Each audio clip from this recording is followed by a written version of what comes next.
دیکھنے کے لیے یہاں بھیج دیا۔ اس وقت رات کا 1 بج چکا ہے، مگر دنیا کے دور دراز حصوں سے آئے ہوئے ان مہمانوں میں سے کسی کے چہرے سے بھی تھکاوٹ یا کسل مندی کے آثار ظاہر نہیں ہوئے۔ اس کے برعکس جوں جوں وقت گزرتا جاتا ہے وہ پہلے سے بھی زیادہ چاق و چوبند نظر آ رہے ہیں۔ ہوٹل کے خدام زرنگار وردیاں پہنے، ہلکے پھلکے طعام اور مشروبات کے تشت اٹھائے مہمانوں کی تواضع میں مصروف ہیں۔ کچھ لوگ باہم گفتگو کر رہے ہیں، کچھ ریڈیو کی موسیقی سن رہے ہیں جس کا سلسلہ کبھی کبھی منقطع ہو جاتا ہے، اور اناؤنسر آج رات کے پروگرام کی تفصیل یا کوئی مقرر چاند کی مہم کے سلسلے میں ابتدائی کامیابیوں کا حال سنانے لگتا ہے۔ کچھ مہمان جب بیٹھے بیٹھے اکتا جاتے ہیں تو شامیانے سے باہر نکل کر باغیچہ آویزاں کی پرفضا روشوں پر ٹہلنے یا گرد و نواح کا منظر دیکھنے لگتے ہیں۔ یوں تو شہر میں کئی عمارتیں ہوٹل موہنجو داڑو سے بھی اونچی اونچی ہیں، مگر مضافات اور سمندر کا جیسا دلفریب نظارہ باغیچہ آویزاں سے دکھائی دیتا ہے اور کہیں سے دکھائی نہیں دیتا۔ خصوصاً رات کے وقت تو جہازوں اور جزیروں کے مکانوں کی روشنیاں دور سے جھلملاتی ہوئی بہت ہی بھلی معلوم ہوتی ہیں۔ اس وقت فروری کا چاند اپنی پوری تابندگی کے ساتھ روئے زمین پر خنک چاندنی بکھیر رہا ہے۔ اس کا نظارہ بجائے خود ایک عجیب جاذبیت رکھتا ہے۔ مہمانوں کی نظریں بار بار اس کی طرف اٹھ جاتی ہیں اور وہ موجودہ تقریب کی مناسبت سے اور بھی محویت کے ساتھ اسے دیکھنے لگتے ہیں۔ آخر 1:30 بجے کے قریب ریڈیو پر اعلان کیا گیا کہ سب مہمان اپنی اپنی نشستوں پر آ کر بیٹھ جائیں۔ اس وقت مہمانوں کے اشتیاق کی کیفیت دیکھنے سے تعلق رکھتی ہے۔ خصوصاً بعض خواتین پر تو اضطراب کی سی حالت طاری ہے جس پر قابو پانے کے لیے انہوں نے اپنی مٹھیاں بھینچ رکھی ہیں۔ دم بھر میں سب لوگ جو ادھر ادھر بکھرے ہوئے تھے اپنے اپنے صوفوں پر آ کر بیٹھ گئے۔ سب نے کان ریڈیو کی آواز پر لگا دیے۔ کچھ وقت اور انتظار میں گزرا۔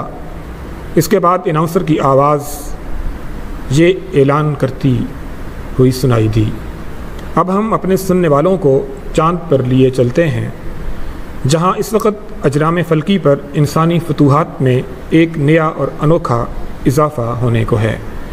لیجئے ہمارے خلا پیما جو اس مہم کو سر کر رہے ہیں آپ سے مخاطب ہوتے ہیں۔ اس اعلان کے ساتھ ہی ریڈیو سے ایک ایسی گڑگڑاہٹ سنائی دینے لگی جیسی کسی دور دراز ملک کے اسٹیشن کو پکڑتے وقت سنائی دیا کرتی ہے۔ اس فضائی گڑبڑ کا سلسلہ چند لمحے جاری رہا۔ اس کے بعد ایک انسانی آواز اس شور میں سے ابھرنی شروع ہوئی۔ پہل الفاظ صاف سنائی نہ دیے مگر رفتہ رفتہ واضح ہوتے گئے۔ میں کیپٹن آدم خان، سکنہ ضلع جھنگ، عمر 35 سال آپ سے مخاطب ہوں۔ میرا خلائی جہاز اس وقت چاند کی سطح سے صرف 5000 فیٹ کی بلندی پر رہ گیا ہے۔ جہاز کی رفتار 75 میل فی گھنٹہ کر دی گئی ہے۔ مجھ کو چاند کی سطح بہت صاف نظر آ رہی ہے۔ یہ وہی سرزمین ہے جسے سائنسدان طوفانوں کے سمندر کے نام سے موسوم کرتے ہیں۔ عجیب نظارہ ہے، پرہول بھی اور دلکش بھی۔ لیجئے اب بلندی صرف 2000 فیٹ رہ گئی ہے۔ جہاز کی رفتار 40 میل فی گھنٹہ ہے۔ مجھے اس سفر میں بحمدللہ کسی قسم کا حادثہ پیش نہیں آیا۔ خدا نے چاہا تو میرا جہاز حسب توقع آہستگی کے ساتھ چاند پر اتر جائے گا۔ اب میں 1000 فیٹ سے بھی کم بلندی پر ہوں۔ جہاز کی رفتار بتدریج بہت کم کی جا رہی ہے۔ لیجئے اب میں صرف 700 فیٹ چاند کی سطح سے بلند ہوں۔ 500 فیٹ، رفتار 10 میل فی گھنٹہ، صرف 250 فیٹ، 100 فیٹ۔ الحمدللہ کہ میرا خلائی جہاز صحیح سلامت چاند کی سطح پر اتر گیا ہے۔ اس وقت پاکستانی گھڑیوں کے مطابق رات کا 1:48 اور 4 سیکنڈ آئے ہیں۔ پاکستان زندہ باد۔ جلسے کے تمام شرکا نے جو دم سادھے بیٹھے تھے اور جن کے دل کی دھڑکن پل پل میں تیز سے تیز تر ہوتی جا رہی تھی، ایک ساتھ اطمینان کا لمبا سانس لیا۔ ریڈیو سے خلا پیما کی آواز سنائی دینی بند ہو گئی اور اس کے بجائے قومی ترانہ بجنا شروع ہوا۔ سب لوگ تعظیماً کھڑے ہو گئے۔ جب ترانہ ختم ہوا تو جلسے کا پنڈال تالیوں کے شور اور نعرہ ہائے تحسین و آفرین سے گونج اٹھا۔ غیر ملکی سفیر، سائنسدان اور اہل دانش اپنی نشستوں سے اٹھ کر ارباب حکومت کے پاس جانے لگے اور ان سے مصافحہ کرنے اور انہیں مبارکباد دینے لگے۔ یہ سلسلہ کچھ دیر جاری رہا۔ اس کے بعد ریڈیو سے پھر پہلے کی طرح گھڑگھڑاہٹ سنائی دینے لگی۔ سب مہمان جلدی سے پھر اپنی اپنی جگہ آ بیٹھے۔ کیپٹن آدم خان کی آواز پہلے سے بھی زیادہ صاف سنائی تھی۔ ابھی ابھی میں نے اپنا قومی پرچم طوفانوں کے سمندر کی سرزمین پر گاڑ دیا ہے۔ چاند کی سطح جمی ہوئی بھوبل کی طرح ہے، کہیں سخت کہیں نرم، مگر اس میں پاؤں نہیں دھستے۔ جا بجا دراڑیں اور گڑھے ہیں، کہیں کہیں یہ گڑھے بہت بڑے بڑے ہیں، جیسے آتش فشاں پہاڑوں کے دہانے ہوں۔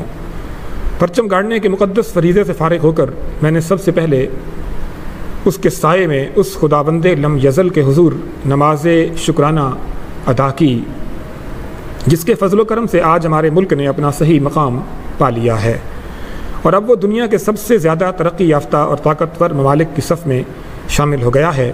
پاکستان پائندہ باد۔ جلسے کا پنڈال ایک مرتبہ پھر نعرہ ہائے تحسین و آفرین سے گونج اٹھا۔